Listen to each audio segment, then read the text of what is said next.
Hello everybody and welcome to another episode of Box Office Talk. This is the show where I break down what happened at the box office, see if my predictions for the top 5 are correct, then make predictions for next week's top 5, so let's get right on into it. Last week I predicted the number 1 would be John Wick Chapter 4, number 2 would be Shazam, Fury of the Gods, number 3 would be Scream 6, number 4 would be Creed 3, and number 5 would be A Good Person, and I got 4 out of 5 of my predictions right, and the only thing that got in my way was once again something that I, will occasionally do. Get the fucking release date wrong for one of my predictions, and then just have that really tank the chances of me getting a perfect score. If you got your predictions right for this week, because you're a lot smarter than me, obviously, congratulations. I think A Good Person is going wide next week, but I don't know. I don't know if it'll actually get into the top 5. I guess spoilers for when I make my predictions at the end. I'm probably not going to predict it for there either, but oh, whatever. Let's move on with what actually happened in the overall top 10. Number 1 was, of course, John Wick Chapter 4, making a really, really big splash, making $73 million this weekend. Now, not only is this the highest opening weekend for the John Wick franchise, because obviously the first movie was like the movie that could, it was about to be direct to TV, but then, or direct to video, and then it, did pretty well with the limited budget and the limited box office it got a cult following, and then it was like, okay, we can maybe try to do a 2, and then that one did better, and then they did 3, and then that one did better, and now we have, franchise high right here. It is also the second highest opening weekend for a Keanu Reeves movie behind The Matrix Reloaded, which opened with 91 million. So, and the fact that it's that close too, it's only like 18 million behind that opening. That's pretty big, all things considered. And it has domestically, the 73 million has already outgrossed the first film by $30 million, and now is only behind John Wick 2 by 19 million. Crazy. You know what I mean? John Wick started off at, like I said, the movie that could, and now it's this franchise that can just easily outgross one of its, predecessors in one weekend. That's pretty amazing, to say the least. Worldwide, it is sitting at $137 million, and for a movie that cost, according to Wikipedia, the budget is $100 million, that's a pretty strong opening. They're definitely going to double it, but, they definitely have a strong chance of looking like they're going to not only triple it, maybe even quadruple it. Maybe triple is as high as it'll go, but still, that's pretty fantastic, to say the least. It has already outgrossed the first movie by 61 million worldwide, and is behind John Wick Chapter 2 by 34 million, so this is a really fantastic opening weekend for this film, and the way people are talking up about it, not to make a prediction already, like I said earlier in the video, I'm not trying to spoil what I do later, but considering how people are talking about this movie, because it got great reviews, but people are kind of talking this up still as like, this is one of the most exhilarating action pictures in a long time, like not since Mission Impossible Fallout or Mad Max Fury Road, and, I think that's saying something. I think this movie, despite the fact that March has been looking like this, like, ooh, these big blockbusters are toppling over each other, yada yada, I think John Wick actually will have a chance to have some pretty solid staying power next weekend. Like, I don't think it will have like the Scream 6 or Shazam kind of effect, where a lot of the people who are going to see it anyways go front load the opening weekend and then it drops significantly.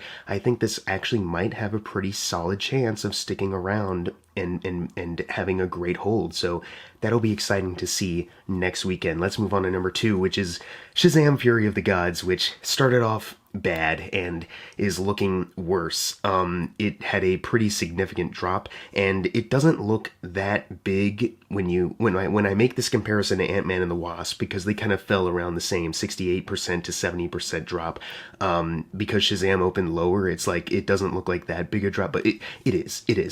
You know what I mean? Ant-Man opened 100 million, this one opened like around 30, so obviously there's a difference in the significant drop it made. Let me just get to the point. It made $9 million this weekend. Obviously, that is a huge a huge drop, opening 30 million. Usually it's like, okay, like maybe 15 million is kind of where it'll drop next, like about 50%, it wouldn't dip into the single digits already. Here it is doing that, you know what I mean? That adds to a domestic total of $46 million, so it is behind the first Shazam by $94 million. It did outgross Wonder Woman 1984 by a couple $100,000, so there's that at least, and it's aiming to outgross The Suicide Squad by when it gets 9 million, which, despite the big drop, it will get that. But as far as, David F. Sandberg's filmography domestically, it is 21 million behind Lights Out now, and I was I think I even said last week, I was like, it'll outgross Lights Out, but it, might be looking like that's it. And it's like, I think it still will get this money to outgross Lights Out, but this movie probably normally would have easily like cleared it. So this is so baffling that it's like, it looks like a bit of a struggle to do that, you know what I mean? Not to knock on the quality of Lights Out, because I do like that movie. This isn't about quality, it's just about, the perspectives of the financial box office stuff. This is weird, Worldwide, it has at least crossed over $102 million, so it's, $23 million away from crossing over the initial production budget listed on Wikipedia, but, they still need to double that, and actually it might be even a little bit more than that considering, behind the scenes delays. So it is behind the first Shazam by $261 million, and although domestically it has already outgrossed 1984, it is still behind it worldwide by $64 million, and it's behind Lights Out by $46 million. So once again, it'll outgross Lights Out in some time, but normally this would be way quicker. And it's very sad, to say the least, because you see some people knocking on this film, you see some people supporting it, and it's like, I don't love it, but I had a fun time with it. I thought it was solid. It is a bummer that it is coming out in this time where, DC has been shaken up to a point where the talks are The Flash is the only current one this year that's like the most important, and everything else can gotta go fuck itself. You know what I mean? Despite the fact that, the company seems to be like, no, this one, Shazam has kind of been in his own corner, so he'll probably snake in to the new stuff if you go support this one. And some people are still like, don't care, you know what I mean? And, especially considering the recent talks of the behind the scenes drama. And before I talk about this, obviously a post-credit scene can't entirely save a financial run for a movie. We saw that with Black Adam, how the post-credit scene was already spoiled like a week in advance that Superman was in the end, and, that movie still didn't, it didn't do well. So what I'm about to say about the post-credit scene drama with this one, I'm not saying that would have fixed everything with the, financial reports of this movie, but the fact that there is drama being discussed about that now, and it seems like the two actors for both Black Adam and Shazam 2 don't seem to like each other, or there is some kind of like, disdain, based off of what was said about each other behind the scene or something like that. That's not looking good. You know what I mean? Like that's pretty bad as well. I don't know how much of that reporting impacted the drop off for this weekend, but I can't say that overall it helps anyone to hear about this, to hear about the lead star of Shazam going on Instagram Live, despite it being very funny, going on Instagram Live and, kind of ranting about what they weren't allowed to do on this movie. So big bummer, to say the least. But let's move on to number 3, which is Scream 6, which is doing better. I think I alluded to earlier when I talked about John Wick, like, oh, it front-loaded the opening weekend, then it had a drop-off, and it's like, it's still doing well, though. That's the thing. Like, that's, it's still doing okay. It made $8.4 million this weekend, adding to a domestic total of $89 million, so it is $8 million over Scream 5 and a couple $100,000 over Scream 3, and is now sitting behind Scream 2's domestic run by $12 million. Worldwide, it is now sitting at $139 million, so it has outgrossed Scream 5 worldwide by $1 million, and is behind Scream 3 by $22 million, so this is looking pretty good. Obviously, it's aiming to, it had the highest opening weekend for the franchise. It's, outgrossing a lot of these other ones. It's slowly but surely kind of getting to the highest grossing entry in the whole series. Knock on wood, hope it doesn't have like a major drop off where it like gets so close and then it, kind of, pitters out. I don't think it will, though. It only really has like Scream 2 and Scream 1 left to go, I think, if I remember the page correctly, but this is kind of where it's at right now, which is still very good. Let's move on to number 4, which is Creed 3. Surely there's no other interesting drama to discuss about any aspect of this movie. It made $8.3 million this weekend, adding to a domestic total of $140 million. Worldwide, it is sitting at $245 million, so it has outgrossed Rocky, the first one, by $20 million, and is now $55 million behind Rocky 4, and once it gets that $55 million, which it's looking like it definitely will, it will be the highest grossing film in the Rocky Creed franchise, not just domestically, which it already has obtained, but worldwide, just all in all across the board, which is pretty excellent for a movie that was, as entertaining as this was. I do wonder, and I'm not trying to go into drama too much, I'm sure many of you have, seen what's been trending recently in the news and on Twitter. I do wonder how much of that could potentially impact, I guess, not just this, but also Ant-Man and the Wasp. Ant-Man and the Wasp has been out longer, so and it's, slowly kind of dipping out, so it doesn't really matter that much. But Creed 3 has kind of been on a hot streak, ever since the month began. And, it's kind of dying down a little bit because you have this other competition, but it's had some great staying power, great word of mouth in general. And now you have, this stamp of controversy surrounding an aspect of it.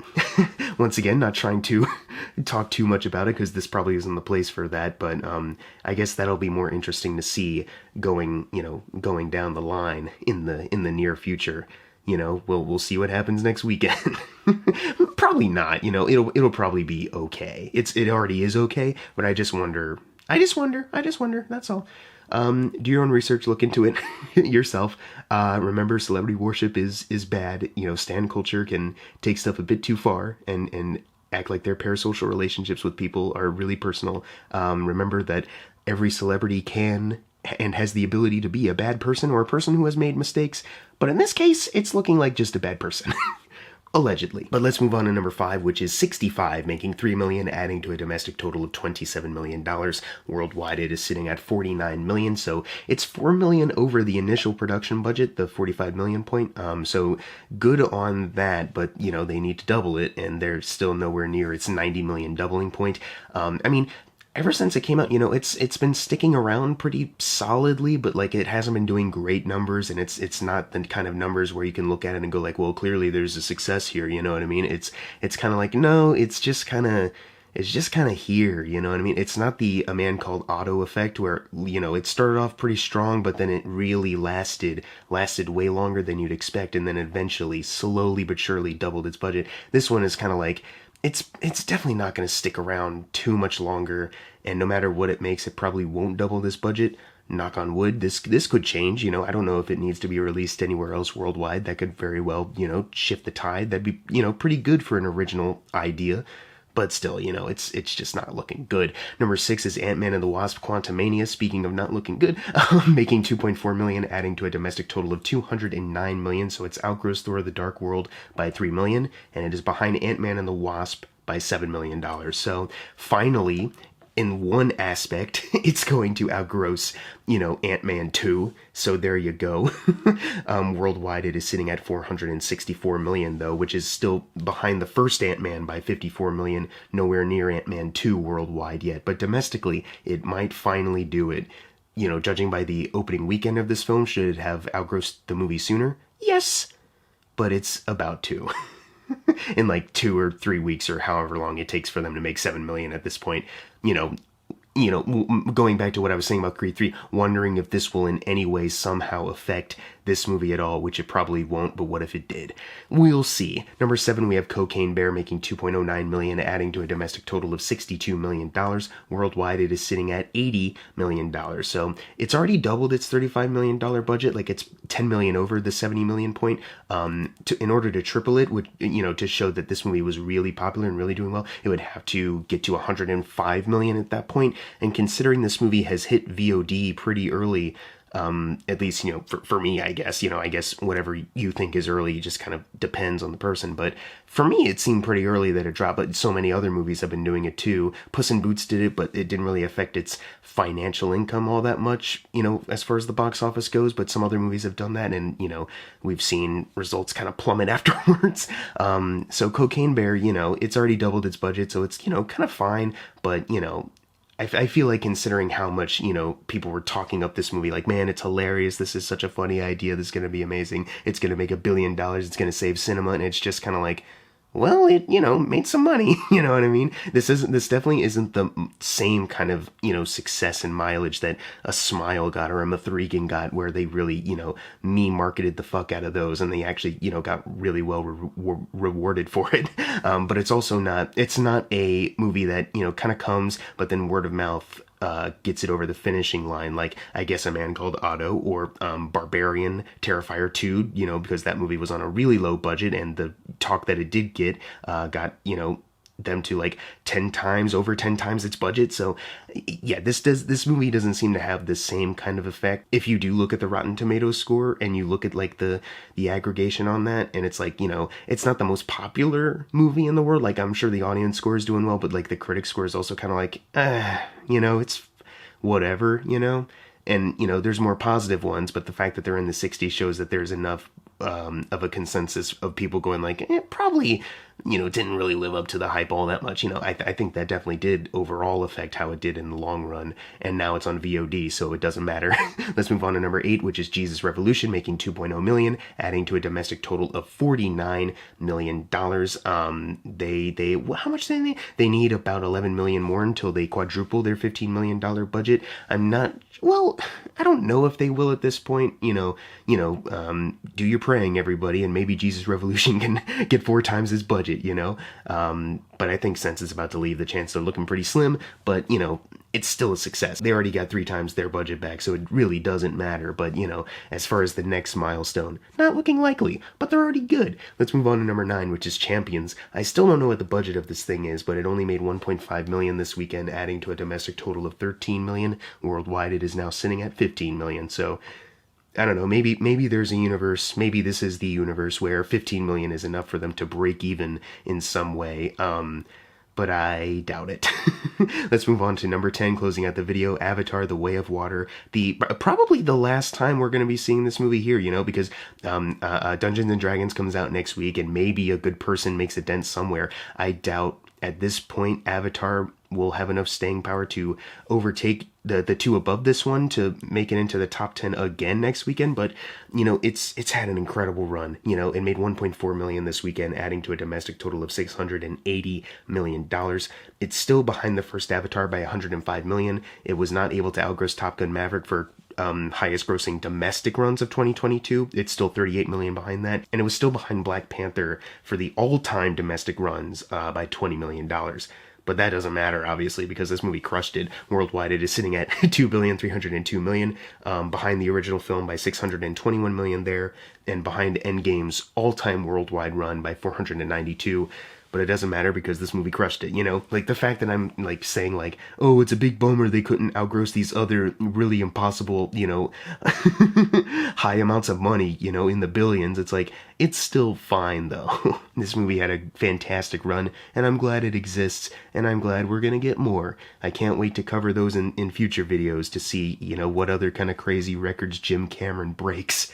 Now it's time for the fun part, the predictions for next week's Top 5. Number 1, I am once again going with John Wick Chapter 4, you know? And number 2, I will go with Dungeons and Dragons Honor Among Thieves. I saw the movie today at a special, like, sneak preview Sunday showing. That's why I'm recording this video really late, obviously.